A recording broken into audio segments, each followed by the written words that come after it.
시편 71편 생각하고 있는데요. 이 시편 71편은 다윗이 어려움 가운데서 하나님께 드린 기도입니다. 자, 그런데 그 기도의 내용들 가운데 한 가지 특별한 내용이 있어요. 그것은 자신을 위로해 달라라는 기도예요. 21절에 나오죠. 나를 더욱 창대하게 하시고 돌이키사 나를 위로하소서. 자, 다윗은 지금 극심한 어려움 가운데 있다라고 말씀드렸죠. 그래서 시편 71편 여기저기 여러 곳에서 그 다윗이 당하고 있는 어려움에 대한 토로가 나오는데, 특별히 한 구절만 다시 한번 보면 10절과 11절 보시면 내 원수들이 내게 대하여 말하며 내 영혼을 엿보는 자들이 서로 꾀하여 이르기를 하나님이 그를 버리셨은즉 따라잡으라 건질 자가 없다 하오니. 누가 보더라도 하나님이 그를 버리신 것처럼 보이는 그런 어려움 가운데 그가 있는 것을 볼 수 있어요. 자, 그런데 이런 가운데서 다윗은 주여 나를 이 어려움 가운데서 건져내 주옵소서 라고 기도하는 것이 아니라 뭐라고? 나를 위로해 주옵소서 라고 기도하고 있어요. 다윗의 이 기도 속에는 두 가지 전제가 있습니다. 그 첫 번째 전제는 하나님께서 지금 내가 당하는 어려움 가운데서 반드시 건져내 주실 것이다. 그래서 나를 이 어려움 가운데서 건져내 달라고 기도하기보다는 하나님께서 나를 이 어려움 가운데서 건져내기까지 견뎌낼 수 있도록 나를 위로해 주옵소서라고 기도하고 있는 것이. 자, 이런 전제가 분명히 나와 있죠. 20절 보세요. 20절 보시면 우리에게 여러 가지 심한 고난을 보이신 주께서 우리를 다시 살리시며 땅 깊은 곳에서 다시 이끌어 올리시리이다. 나를 이 어려움 가운데 절대로 끝까지 내버려 두지 않으실 것을 나는 압니다. 믿습니다. 나를 반드시 어려움 가운데서 건져내 올려주실 것입니다. 나는 그것을 의심하지 않습니다. 그러나 주님, 지금 나에게 위로가 필요합니다. 하나님, 나를 위로해 주옵소서라고 기도하고 있는 것이죠. 자, 또 한 가지 다윗이 드린 이 기도 속에 또 한 가지 전제가 있다면 그것은 지금 내가 당하는 고통과 어려움이 제 아무리 크다 할지라도 하나님의 위로하심만 있으면 나는 이것들을 능히 견뎌낼 수 있습니다. 아니, 이 모든 어려움들을 능히 이겨낼 수 있습니다 하는 그런 전제예요. 주여 나를 위로하소서 라는 이 기도 속에는 두 가지 전제가 있다. 첫 번째는 뭐예요? 하나님이 나를 건져내 주실 것이 확실하다. 그러니 이 어려움을 당하는 나를 하나님이 위로만 해주신다면 나는 이 고난을 능히 견뎌낼 수 있고 이 고난을 능히 이겨낼 수 있다라는 것이. 그렇습니다. 우리는 하나님을 믿어요. 하나님을 믿는다는 것은 뭘 말합니까? 하나님을 믿는 내게 모든 일이 합력하여 선을 이룰 것이다 라는 사실을 믿는 것이. 로마서 8장 28절이 분명히 말하죠. 우리가 알거니와 하나님을 사랑하는 자 곧 그의 뜻대로 부르심을 입은 자들에게는 모든 것이 합력하여 선을 이루느니라. 나는 하나님을 믿는다. 이건 뭘 말해요? 내게 일어나는 모든 일은 결국 합력해서 선을 이루고야 말 것이다. 뿐만 아니라 하나님을 믿는다라는 사실은 또 뭘 말합니까? 내게 어떤 고난이 닥치든지 그 고난이 변하여 영광이 되고 축복이 될 것이다. 역시 로마서 8장에 그러한 약속이 나오죠. 로마서 8장 18절에 생각하건대 현재의 고난은 장차받을 영광과 좋게 비교할 수 없느니라. 지금 당하는 고난이 영광이 되고 축복이 될 뿐만 아니라 지금 당하는 고난과는 비교할 수 없는 엄청난 영광, 축복이 내게 주어질 것이다. 이것이 믿음이, 이것이 하나님을 믿는 우리들이 마땅히 가져야 될 태도예요. 그런데 이런 믿음을 가진 자라 할지라도 필요한 것이 한 가지 있어요. 모든 것이 합력하여 선을 이룰 것이다. 모든 고난이 바뀌어 영광이 되고 축복이 될 것이다. 이 사실을 확실히 믿는 자들, 이런 자들에게도 필요한 것이 있다. 그게 뭐예요? 하나님의 위로예요. 모든 것이 합력하여 선을 이루는 그 시간까지 기다릴 수 있고 견딜 수 있는 위로, 모든 고난이 변하여 영광이 되고 축복이 될 때까지 기다릴 수 있고 견딜 수 있는 힘이 되는 위로가 필요하다.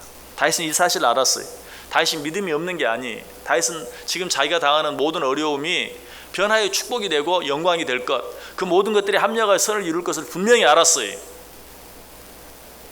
그렇지만 그럼에도 불구하고 나는 그 모든 것들이 변하여 영광이 되고 축복이 될 때까지, 그 모든 것들이 합력하여 선을 이룰 때까지 견딜 수 있는 당신의 위로가 필요합니다 라고 하나님께 기도하고 있는 것이, 여러분, 그러므로 하나님을 분명히 믿고 확실히 믿고 살아가는 우리들도 다윗처럼 하나님께 위로를 구할 수 있어야 돼요. 하나님은 우리를 위로해 주세요. 왜? 하나님 우리를 만드신 분으로, 하나님은 우리의 체질을 아시는 분이라 그랬죠. 우리의 체질이 어떤 체질이라는 것, 먼지 같은 체질이라는 것, 불면 날아가 버릴 수밖에 없는 그처럼 연약한 자들이라는 것을 우리를 만드신 하나님이 누구보다도 잘 알아요. 그러므로 우리가 그분께 하나님, 난 약해요. 나는 하나님을 믿지만, 모든 것이 합력하여 선을 이룰 것을 믿지만, 모든 고난이 변하여 영광이 되고 축복이 될 것을 믿지만, 나는 너무 약해서 지치기를 잘하고 쓰러지기를 잘합니다. 하나님, 이처럼 약한 나를 위로해 주옵소서라고 하나님께 기도할 수 있어야 되고, 그렇게 기도하면 하나님이 우리를 위로해 주신다라는 것이, 이 세상에 문제가 없는 곳은 단 한 군데도 없고, 이 세상에 문제가 없는 사람도 단 한 사람도 없어요. 그러므로 우리에게 문제가 있다는 것은 문제가 아니, 우리에게 문제가 있다는 것은 너무 당연한 것이, 어쩌면 우리에게 문제가 있다는 것은 우리가 살아있다는 증거 외에 아무것도 아니. 자, 그런데 우리의 진짜 문제는 뭡니까? 우리에게 문제가 있다는 것이 문제가 아니라 우리에게 위로자가 없다면 그것이 문제예요. 문제는 당연히 있어요. 이 세상을 살아가는 우리에게 문제가 없는 시간은 단 한 시간도 없을 거예요. 그것은 문제가 되지 않아요. 그것은 우리가 살아있다는 증거 외에 아무것도 아니. 그러나 우리에게 위로자가 없다면 그것이야말로 진정한 문제예요. 솔로몬이 이 세상을 바라보면서 위로자가 없는 자들을 보면서 한탄했죠. 전도 4장 1절에 내가 다시 해 아래서 행하는 모든 학대를 살펴보았도다. 보라, 학대받는 자들의 눈물이로다. 그들에게 위로자가 없도다. 그들을 학대하는 자들의 손에는 권세가 있으나 그들에게는 위로자가 없도다. 그들이 학대를 당하는 것이 문제가 아니. 이 세상에 살다 보면 학대를 당할 때도 있어요. 그런데 문제는 뭐라고요? 저들에게 위로자가 없는 것이 문제다라고 한탄하고 있는 것을 보게 돼요. 그리고 계속해서 또 말하죠. 그러므로 나는 아직 살아있는 산자들보다 죽은 지 오랜 죽은 자들을 더 복되다 하였으며.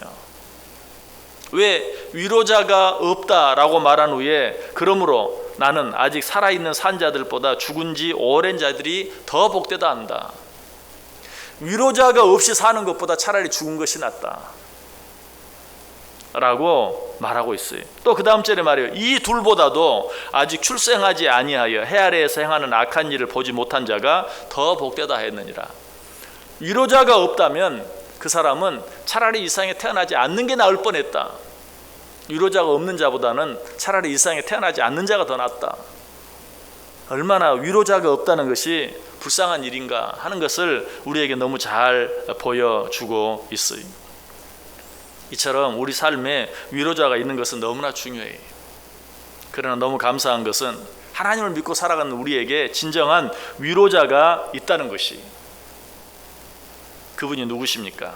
우리 성경 한 구절 같이 찾아보겠습니다. 고린도후서 1장 한번 펴보세요. 고린도후서 1장 3절에서 7절까지 있는 말씀. 고린도후서 1장 3절에서 7절.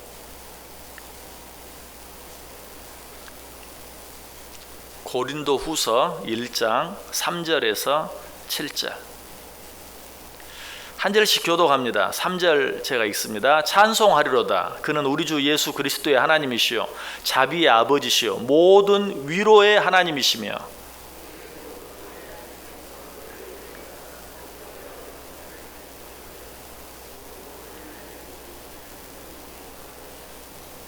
그리스도의 고난이 우리에게 넘친 것 같이 우리가 받는 위로도 그리스도로 말미암아 넘치는도다.